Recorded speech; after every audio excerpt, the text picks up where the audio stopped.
फौज की भर्ती बंद करनी हो, अग्निवीर चालू करना हो तो बीजेपी आगे। हमारे देश की रौनक और नाम कमाने वाले हमारे पहलवान बच्चे बच्चियां हों, उनको बेइज्जत करना, उनको बदनाम करना, उसमें बीजेपी आगे।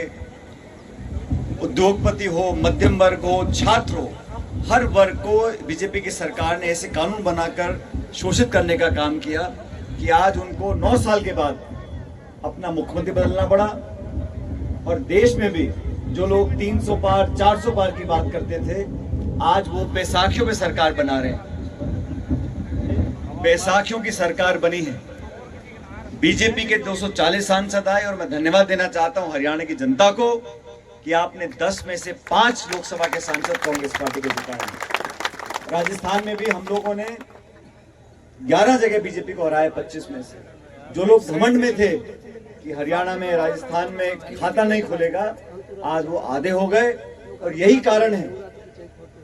कारण है कि तमाम विपक्ष की जो ताकतें हैं वो मजबूत हो रही हैं। राहुल गांधी जी जब से नेता प्रतिपक्ष बने हैं लोकसभा के अंदर, वो जवाबदेही तय कर रहे हैं, वो देश का एजेंडा तय कर रहे हैं। और बीजेपी की सरकार को बार बार अपने विधेयक वापस लेने पड़ते हैं।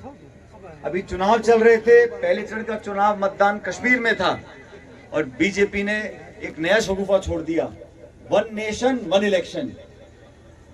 ये संभव है क्या?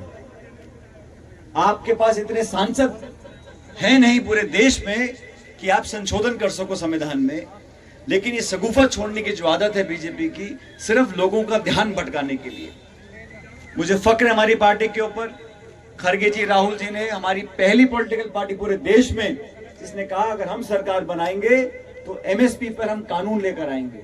कौन रोकता है सरकार को कानून बनाने के लिए? फसल खरीद अगर होती है, अगर कानून उसे बनता है, हमारे किसानों को अगर मुआवजा अच्छा मिलता है, फसल की कीमत मिलती है, तो बीजेपी क्यों अपने हाथ पीछे खींचती है? भारतीय जनता पार्टी आज भी ले दे के उसी नारे पर आके टिकती है, हिंदुस्तान पाकिस्तान, मंदिर मस्जिद, हिंदू मुसलमान। बाकी उनको बिजली, सड़क, स्कूल, शिक्षा, चिकित्सा, खाद, बीज, पानी, रोजगार, उद्योग, निवेश, इनसे कोई मतलब नहीं। उनके भाषण सुनो आप नेताओं के, 10 साल का समय कम नहीं होता। इन 10 सालों में क्या तो महंगाई के हाल कर दिए, क्या शिक्षित बेरोजगारों के हाल हैं। आप देखो पूरे प्रदेश के अंदर किसान अपने आप को सहमा महसूस करता है। धरना देने जाओ तो लाठी गोली चलती है, मुकदमे दर्ज होते हैं। देश की राजधानी पे लगभग 1.5 साल तक किसान बैठे रहे, तब जाके सैकड़ों जो किसान शहीद हो गए, उसके बाद जाके वो वापस लिए कानून। और ये तीनों कानून लाने के लिए कहा ही किसने था? और आप लेकर आए तो वापस क्यों लिए आपने? ये जिद, मनमानी, घमंड, अहंकार, इस प्रकार का काम करने की आदत बीजेपी को हो गई है। मेरा आपसे निवेदन है, आज चिरंजीव राव के लिए मैं वोट मांगने आया हूं और पहली बार नहीं आया। रेवाड़ी लोकसभा विधानसभा क्षेत्र में कैप्टन साहब का समय हो, इस नौजवान का समय हो, हर वक्त स्वर्गीय पायलट साहब हो या हम लोग हों, हम इनके लिए, परिवार के लिए, पार्टी के लिए हमेशा वोट मांगने इसलिए आते हैं क्योंकि मैं मानता हूं इनके परिवार ने लंबे समय तक सेवाएं दी हैं। फौज में काम करने के बाद, जनता के बीच में आने के बाद एक अपनी जगह बनाई है। और मैं पूछ रहा था बैठा बैठा चिरंजीव से, मैंने कहा भाई कितने लोग चुनाव लड़ रहे हैं? ये लंबी लिस्ट है, इतनी पार्टियां हो गई। अधिकांश लोग जो चुनाव लड़ रहे हैं वो सिर्फ और सिर्फ कांग्रेस की वोट खराब करने के लिए लड़ रहे हैं। उन्हें कोई चुनाव जीतने से मतलब नहीं है। वो तो थोड़ा धन पैसा लगाकर 500 वोट, 1000 वोट, 2000 वोट खराब करने का काम करें। तो मैं आप लोगों से कहने के लिए आया हूं, सरकार कांग्रेस पार्टी की बन रही है, इसमें किसी को दो राय नहीं है। और आप लोग समझदार लोग हो, अपने क्षेत्र का, अपने हलके का अगर आप सही मायने में विकास चाहते हो तो छोटे मोटे दलों में, निर्दलीय में, हाथी, घोड़ा, भैंस, बकरी, पता नहीं कितने चुनाव लड़ रहे हैं। यह चुनाव है बीजेपी कांग्रेस का। इसमें आपको देखना है कौन व्यक्ति, कौन सी विचारधारा, कौन सा प्रतिनिधि हमारे बीच में रहा, दुख सुख का भागीदार बनकर रहा। और अपना वोट खराब नहीं करना। वोट वहां दो जहां वोट की गिनती हो। जब राज बनेगा, महत्वपूर्ण जिम्मेदारी चिरंजीव राव निभाएंगे हमारी सरकार के अंदर, पार्टी के अंदर। आज भी राहुल गांधी जी ने उनको देश भर में जिम्मेदारी दे रखी है, हर जगह जाके अपना पार्टी का काम करते हैं। और पढ़े लिखे लोग, साफ छवि के लोग, नौजवान लोग आपकी ज्यादा सेवा कर सकते हैं। अब मुझे कहने में कोई संकोच नहीं है, हरियाणा में जो हाल भाजपा का हो रहा है, लोकसभा चुनाव में भाजपा के कार्यकर्ताओं को लोग गांव में घुसने नहीं दे रहे थे। उनसे सवाल पूछते थे कि आप किसानों के विरोधी हो, आप संविधान के विरोधी हो, आप संविधान में संशोधन करना चाहते हो, हमारे दलित आदिवासी भाई बहनों के मन में डर क्यों पैदा हुआ? क्यों बार बार भारत बंद करना पड़ता है? क्यों बार बार प्रधानमंत्री और बीजेपी के नेताओं को सफाई देनी पड़ती है कि हम संविधान को नहीं बदलेंगे, हम आरक्षण से छेड़छाड़ नहीं करेंगे?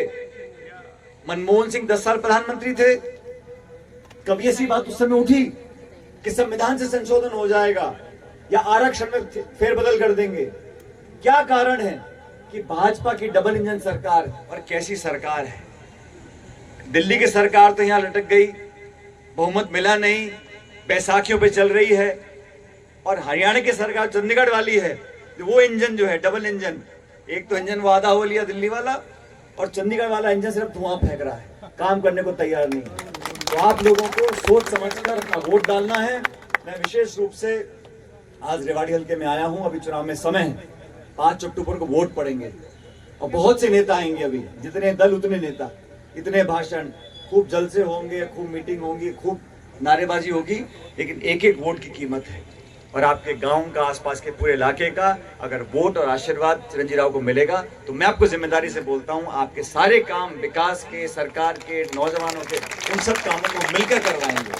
ये अकेले नहीं है, उम्मीदवार एक होता है, लेकिन पूरा दल, पूरी पार्टी, पूरा नेतृत्व इनके साथ रहेगा। हम सब मिलकर सुनिश्चित करेंगे कि इस हल्के का जो विकास अब तक नहीं हो पाया, उस सारे कामों को करने का काम हम लोग करेंगे। लेकिन आप लोग भी आपस में 50 वोट इधर, 100 वोट उधर, 200 वोट उधर, वो फिर गांव का फिर कोई या आसपास के इलाके का फिर कोई जिम्मेदारी लेने को तैयार नहीं रहता। तो वोट बिखेरने के बजाय एक जगह वोट डालो। ये हाथ का निशान है, हमारी पार्टी की पहचान।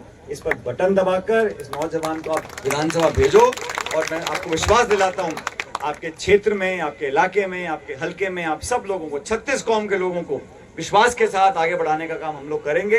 तो मैं इस उम्मीद के साथ कि आप मेरे निवेदन को स्वीकार करोगे और 5 तारीख को बटन दबाकर हाथ के निशान पर चिरंजीवी को आप दोबारा विधायक बनाकर भेजो। इसके भविष्य की आगे सारी चिंता हम लोग करेंगे। ये काम आपका है, विधानसभा में जिताकर भेजने का। अब आप लोग हाँ भरते हो तो सब के सब दोनों हाथ खड़े करो पहले तो, सारे पीछे खड़े छोरे सारे, और मेरे साथ नारा देना जोर से, Congress party, Congress party, Congress party. बहुत बहुत धन्यवाद। राम राम साहब।